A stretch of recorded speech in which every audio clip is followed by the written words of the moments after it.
दोस्तों આજના વિડીયોમાં આપણે વાત કરીશું ગ્રેસિંગ માર્ક્સ અથવા તો કૃપા ગુણ અથવા તો ફૂદડી કરીને ઉમેરાતા માર્ક્સ એટલે શું, ગ્રેસિંગ માર્ક્સ કોને કોને મળી શકે છે, કેટલા વિષયોમાં ગ્રેસિંગ માર્ક્સ મળી શકે છે, વધુમાં વધુ કેટલા માર્ક્સનું ગ્રેસિંગ મળી શકે છે, ગ્રેસિંગ માર્ક્સ શા માટે આપવામાં આવે છે, ગ્રેસિંગ માર્ક્સ શેને આધારે આપવામાં આવે છે। આ વિડીયો પૂરો જોયા પછી તમારા મનમાં બોર્ડ દ્વારા આપવામાં આવતા ગ્રેસિંગ માર્ક્સ અથવા તો કૃપા ગુણ કે જે રિઝલ્ટમાં તમારે ફૂદડી કરીને ઉમેરવામાં આવે છે એના વિશે તમારા મનમાં કોઈ પ્રશ્ન નહીં રહે અને દોસ્તો તમે જાતે પણ ગ્રેસિંગ માર્ક્સ અથવા તો કૃપા ગુણ તમને કેટલા મળી શકે છે એની ગણતરી તમે જાતે પણ કરી શકો છો। માટે દોસ્તો આજનો આ વિડીયો પૂરો જોજો। દોસ્તો આજનો આ વિડીયો બનાવવામાં ખૂબ જ મહેનત પડી છે, માટે દોસ્તો આ વિડીયો પૂરો જોઈને આ વિડીયોને ખાસ અત્યારે જ લાઇક કરી દેજો। આજના વિડીયો માટે આપણે દોસ્તો 2000 લાઇક્સની ટાર્ગેટ રાખીએ છીએ। મને આશા છે કે તમે 2000 લાઇક્સને જલ્દી જ પૂરી કરી દેશો। આ વિડીયો બીજા વિદ્યાર્થી માટે પણ ખૂબ જ ઉપયોગી છે, માટે દોસ્તો તમારા બધા મિત્રો સાથે આ વિડીયોને શેર પણ કરી દેજો અને તમે ચેનલમાં નવા હો તો ચેનલને સબસ્ક્રાઇબ કરી બાજુમાં આવતા બેલ આઇકન ઉપર ક્લિક કરજો જેથી તમને નવા વિડીયોની નોટિફિકેશન મળતી રહે। તો ચાલો શરૂ કરીએ આજનો વિડીયો।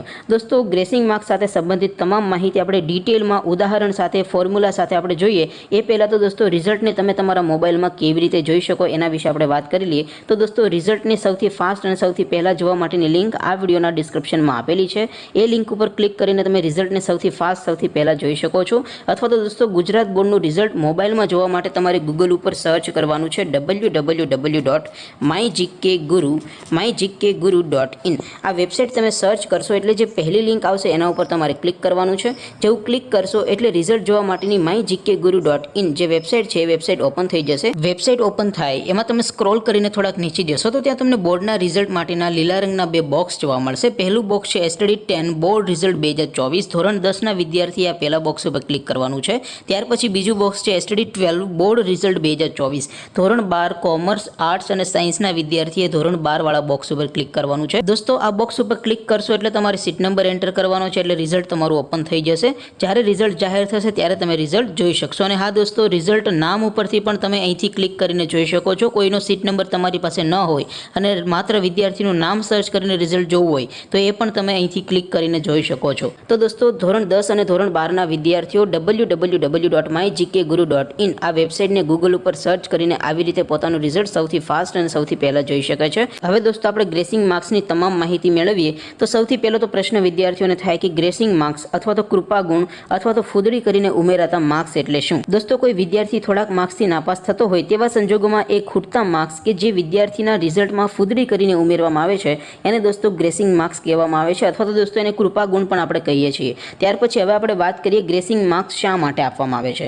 તો વિદ્યાર્થીનું વર્ષ બગડે નહીં અને વિદ્યાર્થી આગળનો અભ્યાસ કરી શકે એવા સારા ઉદ્દેશ્યથી ગ્રેસિંગ માર્ક્સ અથવા તો કૃપા ગુણ આપવામાં આવતા હોય છે। આ ઉપરાંત દોસ્તો ધોરણ 10 નું રિઝલ્ટ નીચું આવે તો દોસ્તો ધોરણ 11 અને ધોરણ 12 ના વર્ગો છે એ ખાલી રહી જતા હોય છે। જ્યારે દોસ્તો ધોરણ 12 નું રિઝલ્ટ નીચું આવે તો દોસ્તો કોલેજોની બેઠકો છે એ પણ ખાલી રહી જતી હોય છે। આવા બધા પ્રશ્નોને ધ્યાનમાં રાખીને ગ્રેસિંગ માર્ક્સ છે આપવામાં આવે છે। ત્યાર પછી હવે આપણે વાત કરીએ ગ્રેસિંગ માર્ક્સ કોને કોને મળી શકે છે, કોને મળી શકે। તો દોસ્તો ગ્રેસિંગ માર્ક્સ કોને મળી શકે એ નક્કી કરવા માટેની એક ફોર્મ્યુલા છે જે તમે તમારા સ્ક્રીન ઉપર જોઈ શકો છો।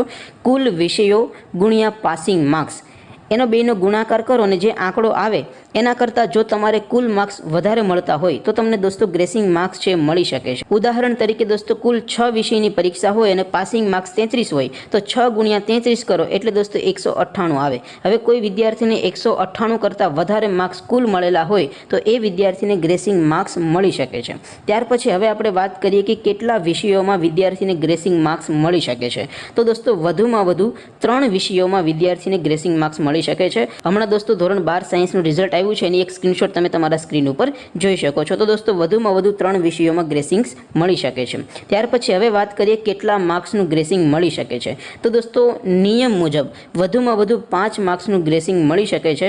પણ દોસ્તો અગાઉના વર્ષોમાં જેમ કે દોસ્તો 2015માં 18 માર્ક્સનું ગ્રેસિંગ મળ્યું હતું વિદ્યાર્થીઓને। ત્યાર પછી 2018ની વાત કરીએ તો 10 માર્ક્સનું ગ્રેસિંગ મળ્યું હતું।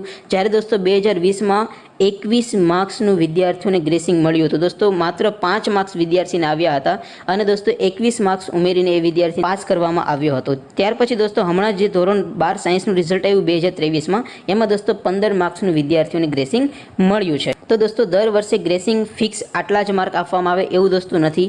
ગ્રેસિંગ માર્ક્સ નક્કી કરવાને ઘણા બધા પરિબળો અસર કરે છે એના વિશે આપણે હમણાં વાત કરીશું। પણ હવે આપણે વાત કરીએ ગ્રેસિંગ માર્ક્સની ગણતરીની ફોર્મ્યુલા। તો દોસ્તો એક સૂત્ર છે જે તમારે યાદ રાખવાનું છે કે ભાઈ મળેલા કુલ ગુણ ભાગ્યા કુલ વિષય જે જવાબ આવે એમાંથી 33 બાદ કરવાના, બરાબર। જેમ કે માની લો કે કોઈ એક વિદ્યાર્થીને કુલ 6 વિષયમાં 288 માર્ક્સ ધારો કે આવ્યા હોય, તો 288 ભાગ્યા 6 કરો માઇનસ 33 કરો, એટલે દોસ્તો 288 ભાગ્યા 6 કરશો એટલે 48 આવશે, 48 માઇનસ 33 કરશો એટલે 15 માર્ક્સ આવશે। પરંતુ દોસ્તો આ ફોર્મ્યુલા પ્રમાણે દર વર્ષે ગ્રેસિંગ માર્ક્સ આપવામાં આવે એ જરૂરી નથી, કારણ કે દોસ્તો અગાઉના વર્ષોમાં આપણે જોયું છે કે આ ફોર્મ્યુલા પ્રમાણે વિદ્યાર્થીને જેટલા ગ્રેસિંગ માર્ક્સ મળવા જોઈએ એના કરતાં ઓછા માર્ક્સ ખૂટતા હોય। જેમ કે અત્યારે દોસ્તો આપણે હમણાં એક ઉદાહરણ લીધું, એમાં દોસ્તો વિદ્યાર્થીને 15 માર્ક્સ મળ્યા છે, એના કરતાં ઓછા માર્ક્સ ખૂટતા હોય, 14 માર્ક્સ, 13 માર્ક્સ, છતાં પણ વિદ્યાર્થીને ઘટતા માર્ક્સ ન ઉમેરીને વિદ્યાર્થીને નાપાસ કરાયો છે। જ્યારે દોસ્તો આપણે એવું પણ જોયું છે અગાઉના વર્ષોમાં કે આ ફોર્મ્યુલા પ્રમાણે જે પણ માર્ક્સ મળવા જોઈએ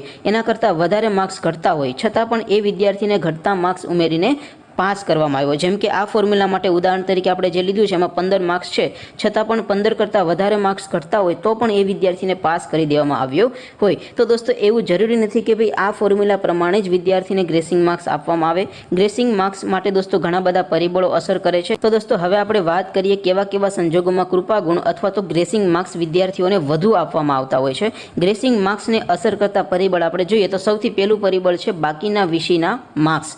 જો દોસ્તો વિદ્યાર્થીને બાકીના વિષયોમાં વધુ માર્ક્સ મળ્યા હોય તો વધુ ગ્રેસિંગ માર્ક્સ અથવા તો વધુ કૃપા ગુણ એ વિદ્યાર્થીને મળી શકે છે। જેમ કે દોસ્તો કોઈ એક વિદ્યાર્થી 1 અથવા 2 અથવા તો 3 વિષયમાં નપાસ થયો હોય, પણ બાકીના વિષયમાં એ વિદ્યાર્થીને જેટલા વધુ માર્ક્સ મળ્યા હોય એટલા જ દોસ્તો ગ્રેસિંગ માર્ક્સ વધારે મળવાની સંભાવના તમારી વધી જાય છે। ત્યાર પછી દોસ્તો બીજું કોઈ પરિબળ અસર કરતું હોય તો એ છે દોસ્તો ઓવરઓલ બોર્ડનું રિઝલ્ટ।